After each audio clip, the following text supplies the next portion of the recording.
É isso, galera, de volta com mais um vídeo recheado de informações para vocês aqui no canal do Lessa, sua principal fonte de informação diária sobre o Fluminense, tudo sobre o Tricolor, você encontra aqui. Agora vamos falar um pouquinho mais sobre a política do Fluminense. A eleição está chegando aí e, meus amigos, nada de acordo entre a oposição, entre os opositores do presidente Mário Bittencourt, não conseguem chegar num consenso, o tempo está passando. E, dessa maneira, a vida do atual presidente, candidato à reeleição, vai ficando cada vez mais fácil. Vou trazer outros detalhes aqui. Há, de fato, um desentendimento ali entre a oposição e nenhum sinal de acordo até agora. Calegari, de fato, como eu tinha informado para vocês lá atrás, quando ele se lesionou, não vai voltar mais nesta temporada. Bom, se voltar, seria uma grande surpresa. A tendência é que ele realmente não jogue mais em 2022. E aí, Cris Silva... Finalmente, muita gente acha que ele deveria ter uma sequência maior, deveria ter mais chances. Agora vai ser mais uma oportunidade de jogar até o final do Brasileirão. E também o árbitro de Fluminense e São Paulo, de novo, Anderson Daronco. Sim, de novo ele. Parece que só tem 2, 3 árbitros que apitam jogos do Fluminense. É impressionante. Deixe seu like aí, se inscreva aqui no canal. Você que está aí, não está inscrito aqui, por favor, se inscreva, que é muito importante. E, claro, o seu comentário depois. Like ou dislike. Se você não gostou do vídeo, também pode dar dislike aí. Fica a seu critério, você que manda. Galera, é o seguinte, logo mais também vou fazer uma live aqui no canal com José Ilan, com o Vilela, aquela tradicional live que a gente sempre faz aqui, tenta fazer toda semana, nem sempre é possível, mas vai ter hoje aqui no canal, a partir das 9 da noite, eu espero vocês, tá bom? Bom, vou começar falando sobre essa situação da oposição aqui do Fluminense. Ontem à noite eu trouxe a informação lá no meu Twitter, que, de fato, a oposição não havia chegado a um acordo até aquele momento. As conversas não surtiram efeito, e a chapa única, que a gente tinha a expectativa de que pudesse ser formada para enfrentar o Mário Bittencourt, até o momento, nem sinal disso, né? E o que eu trouxe de informação ontem à noite? Diz que a ideia inicial era que o Marcelo Souto fosse o candidato a presidente e o Rafael Rolim seria o vice-candidato, o vice-presidente, e daria todo o suporte, né, ao longo dessa campanha e depois também na possível nova gestão. No entanto, o Ademar Arraes não aceitou esse acordo. E aí hoje eu apurei por quê? Segundo pessoas ligadas a ele, ele não foi consultado. Ele não foi consultado para a formação da chapa dessa maneira. Tá? E ele, obviamente, o Ademar teria também espaço na nova gestão, teria um cargo, talvez presidente do conselho, algo do tipo.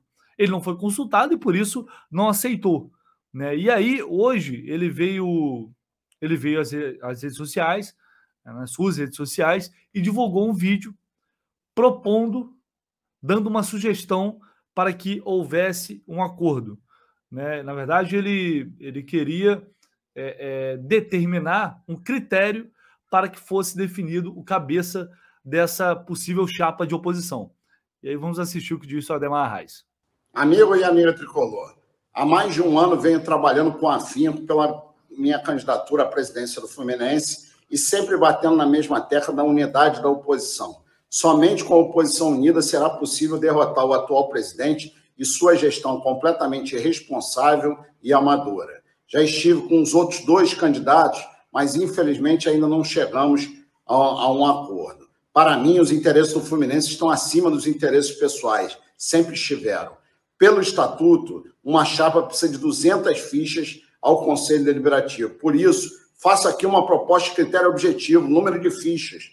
Sugiro que amanhã, dia 4/11, as 3 campanhas se encontrem e apresentem um número de fichas. Quem tiver o maior número de fichas terá o candidato da união dos outros 2 que ocuparão outras funções.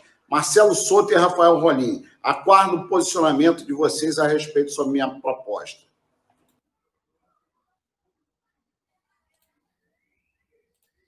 Bom, esse foi o vídeo que o Ademar Arraes divulgou. E antes de comentar em cima da fala dele, eu vou colocar aqui o posicionamento do Rafael Rolim, que respondeu ao Ademar Reis e Rafael Rolim, que é outro pré-candidato. Também nas redes sociais, o Rafael Rolim escreveu isso aqui, ó. Amigos e amigos tricolores, preciso deixar um ponto bem evidente para todos que aqui me apoiam. O futuro do Fluminense não pode ser decidido numa corrida de assinaturas. O que está em jogo para o nosso clube é muito maior do que isso. Sou candidato a presidente do Flu, movido pela enorme paixão que tenho pelo clube e principalmente por acreditar num projeto de refundação do Fluminense. Não acredito que na ideia de que vale tudo para vencer a eleição, porque o principal é o que vem depois da eleição. E tenho ciência de que será um desafio enorme, o maior que já enfrentei na vida. Para enfrentá-lo, vou precisar de pessoas verdadeiramente comprometidas com a ruptura.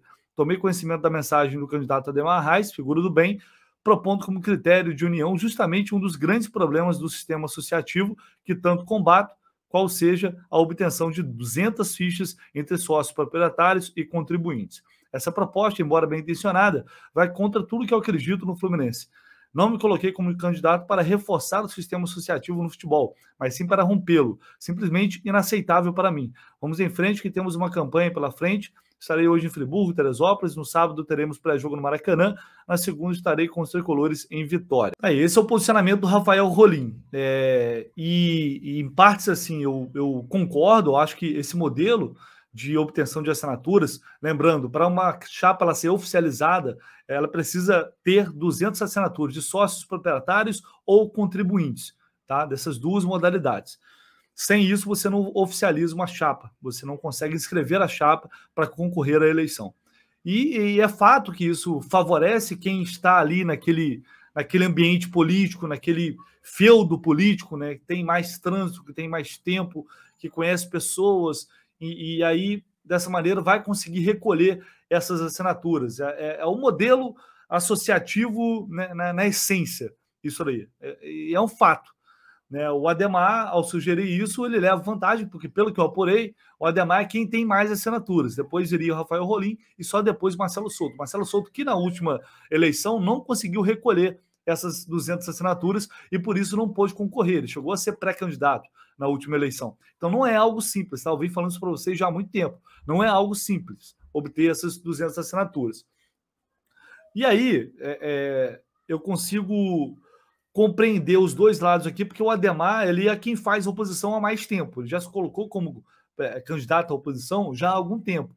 O Rafael Rolim entrou agora no final. Antes tinha a indecisão se vai Rolim, se vai Pedro Antônio, né? Ficou toda aquilo foi, né, sendo levado para frente, empurrado, para só agora recentemente eles definirem que viria o Rafael Rolim.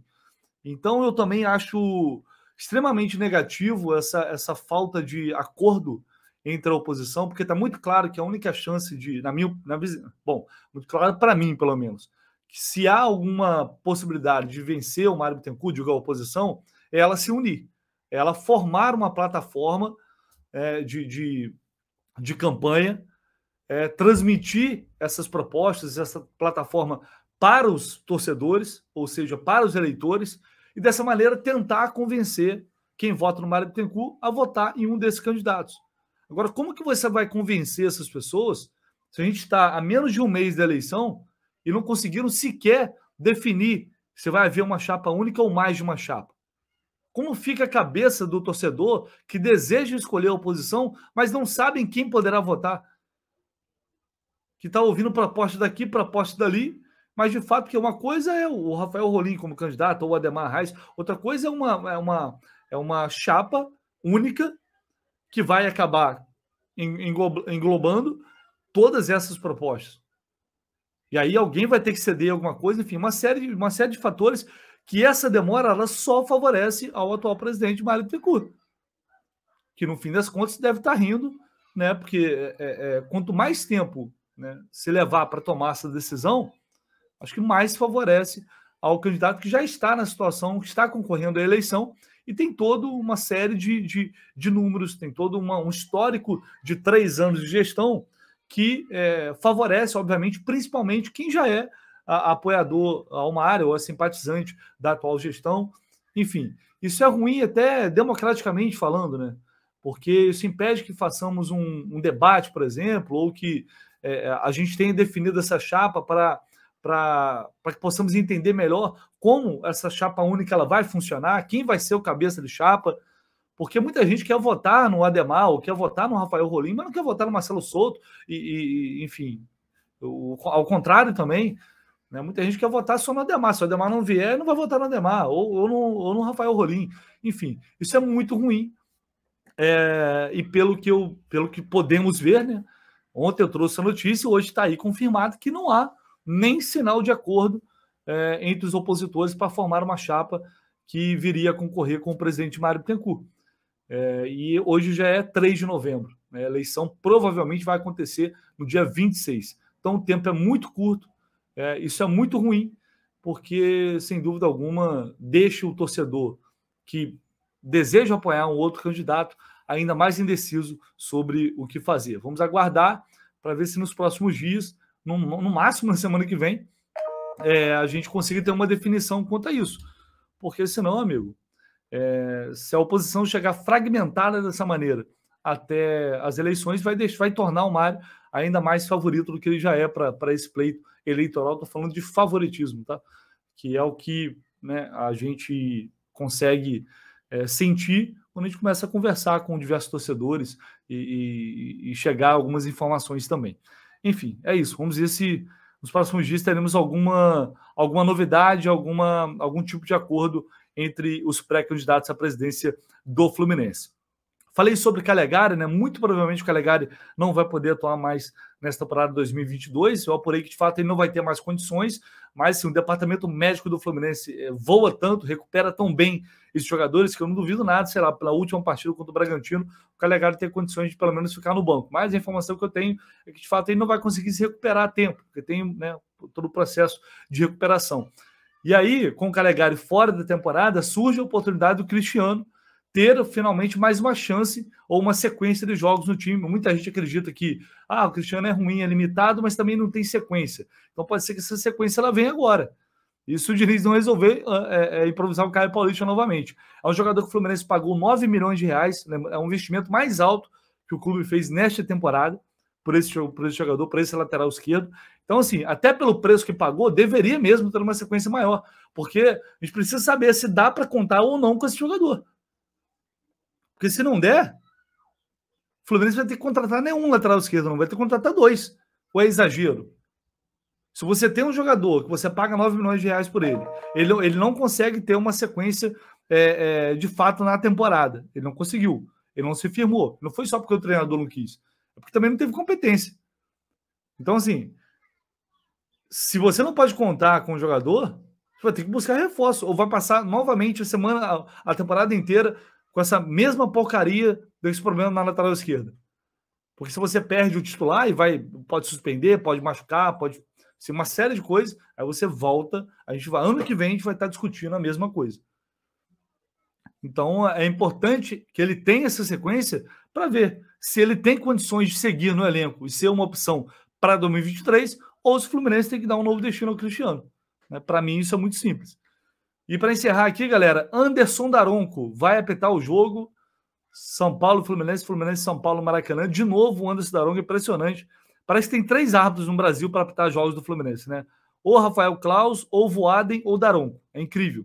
Só nessa temporada aqui, vou contar aqui, são vários jogos, ó. São 8 jogos do Daronco. A gente está falando isso desde que começou o Campeonato Brasileiro. Apitou Fluminense Santos 0x0, Vila Nova 0, Fluminense 2, Copa do Brasil.